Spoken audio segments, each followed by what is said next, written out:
When they're feeding the dead to the living, you know the end is near. Check out this death chamber, this washing machine.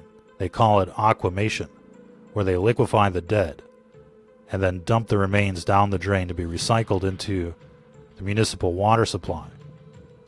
And so people are drinking it, they're showering in it, they're doing their laundry in it, and this is happening in most states across the country. In most major cities, they're recycling dead people and feeding it to the living. What does that mean exactly? And they're grinding up the bones into powder.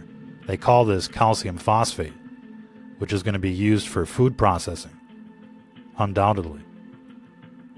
Maybe in your vitamins. And so what are the implications when people start eating dead people, like cannibalism? Is there going to be kuru running around out there? Mad cow disease? What about in a spiritual sense? What is that like when you're eating and drinking dead people? Of course, they're spraying this on the food supply. Irrigation. They're using dead people as compost, and people are drinking it. So what does that mean? What does that feel like? Ladies and gentlemen, obviously this is another satanic ritual that's being performed before our very eyes. And essentially people are being raped by this death juice as they're forced to drink it. Talk about drinking the Kool-Aid. Now they're drinking dead people in the major cities. That's why they're all crazy in these big cities. They're drinking dead people, and they don't even know it, for the most part. And they keep finding human DNA in the food supply. What do you think that's all about? It's probably not just aquamation, but they're probably grinding babies and who knows what else in these meat processing plants so that people will eat human flesh without even knowing it. That's how these cult members get their kicks, ladies and gentlemen, quite literally. So aquamation has been around for about 10 years now, and it's spread to nearly every state and every major city because they're running out of space, they say, in the cemeteries. They just can't build a new one outside of town, so they're going to liquefy you. And it's like the movie The Matrix. How long before people end up in pods like this, connected to the Matrix? Probably sooner than you think, ladies and gentlemen. We're well on our way to transhumanism and assimilation. But this is some scary technology, because this can be deployed in all sorts of different ways, and people can disappear and just end up down the drain. Don't ask us what the video guy is doing. On vacation. So there's all sorts of different models and all sorts of different types. According to the reports, there's the hardcore hydrolysis and then there's the soft hydrolysis.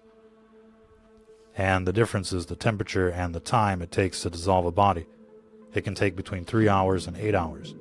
So imagine you've got a laundromat like this somewhere. How many people can disappear in a day in a laundromat just like this with these types of washing machines? Undoubtedly, we'll be seeing facilities like these connected to the quarantine camps in the beginning. Of course, after a while, they just won't care anymore, and you'll start seeing the smokestacks coming from these quarantine facilities saying it's for your protection. But obviously, if we're to the point where we're liquefying the dead and feeding it to the living and calling it organic or environmental, you know these people on television have gone mental, that these people in the cities have gone mental, and it's just, without a doubt, talking to these people is useless. They don't want to hear the facts. They don't want to hear the truth. They're always going to spin it like liberals and call it for your protection. Call it your imagination. These crazies will call you crazy and say, this is perfectly fine. This is perfectly natural. This is science. Look at that. They got no problems putting the bones into a meat grinder, putting it into a bag, and saying, oh, we got some calcium phosphate. It's no longer human remains anymore. These are just chemicals. And so they're going to end up in the food supply. They're going to end up as fertilizer. And people are drinking this right now. And again, what kind of effect does this have when you drink something like this? When you drink wine, I mean, you get drunk, right? What happens when you're drinking this type of juice? You hear about the cult members drinking the adrenochrome. What about the average sheeple that's being fed this death juice? What does that do to them? Obviously, it turns them into zombies. Obviously, these people are going to be vibrating at a different frequency, at a very low frequency.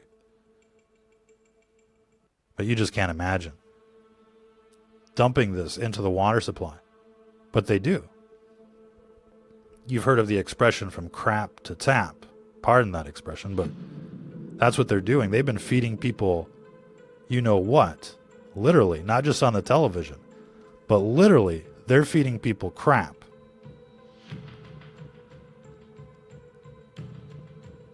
And they've been doing this for years. And now they're feeding the city dwellers dead people. But it tastes, it tastes just like tap water. You ever wonder why your tap water comes out cloudy and then it dissipates, turns clear? That's all the chemicals doing their magic. It's kind of like disappearing ink in a sense. They can just add chemicals to water, to dark water, and make it look transparent. But that's besides the point. You don't even want to know what you're drinking out of the tap water. And of course, they're using all of the groundwater for fracking and other things. So people's wells are drying up. Your only choice is to drink the tap water for the most part. And most of the bottled water is just tap water out there. Most of the stuff that you find at the grocery store or the gas station, it's no better than this. It's probably even worse. And this is why we talk about it all the time. They're poisoning the water. Not just with fluoride, not just with frack juice, not just with PFAS, which is perfluorinated chemicals, forever chemicals. You're not just getting pharmaceuticals and other things in the water supply, but now you're getting an infusion of dead people. Think about that. And so what people are drinking, it's horrible. And of course, the ultimate side effect from all of this is cancer and other neurodegenerative diseases like Alzheimer's and the like.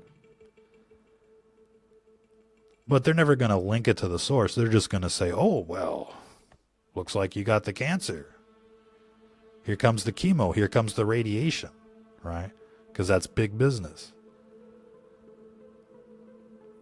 And so when a system is this corrupt, when they're poisoning everybody through every means possible, the food, the water, the air, the education, the television, the programming, when they're spraying you with bioweapons and trying to inject you with their Franken jab, you know these people are out to get you, surrounding you with death towers. I mean, it's like a Stephen King movie out there. And it's only going to get worse, ladies and gentlemen. That's why people really have to take back control of what's going on here. Because this is not acceptable. Feeding this to children, this death juice to children, is not acceptable. Feeding it to our neighbors is not acceptable unless they're libtards, of course. Just kidding. Maybe. But it's sad. It's sad that people have been turned into walking, talking zombies.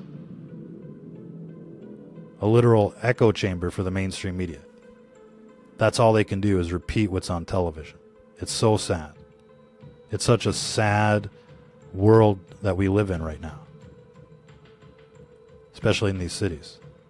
Nature still retains its beauty, but as soon as you start talking to people from the cities, as soon as you start talking to people that watch the television, you know there's something wrong, terribly wrong with these people. And there's no helping them.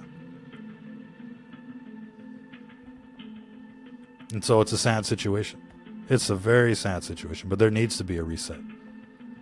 We need to take back control of this world, ladies and gentlemen. And it looks like this pandemic is the perfect opportunity. And so, undoubtedly, things are going to change rather quickly in the next few months. But we're expecting things to get crazy during this next winter into the next spring. Now, you guys are going to want to follow the Telegram feed the best you can, because that's where a lot of the action is. Be sure to get the desktop version, because we're getting a lot of reports of interference from the Beast system. And so they're managing to shadow ban some people that still have the app from the App Store. If you got Apple, you're kind of stuck with that app unless you get the jailbreak version. But essentially, you're going to want to get the desktop version. Check out the Telegram every day. Best news stories from the internet are going to show up there. And we're going to keep pumping out broadcasts as much as we can. They're going to show up on the Rumble and the BitChute. And sometimes BitChute has, issues like playing because of the way it's set up. It's kind of like a blockchain. And so sometimes there's not a peer in the peer-to-peer network. So we also upload to Rumble usually about an hour after we upload to Telegram. So once you see a video show up on Telegram, then it'll show up on Rumble and BitChute within an hour. And so be sure to subscribe to those pages in the worst case scenario so that you can see the broadcast of the day. We're going to be doing a pretty graphic broadcast on what's happening in Afghanistan, more than likely later today. And we'll be back on Monday, or probably Sunday, with another broadcast as well for this crowd. But it's going to get real out there. You know the end is near when they're liquefying the dead and feeding it to the living. Till the next time, ladies and gentlemen, if you're listening to this, you are the resistance.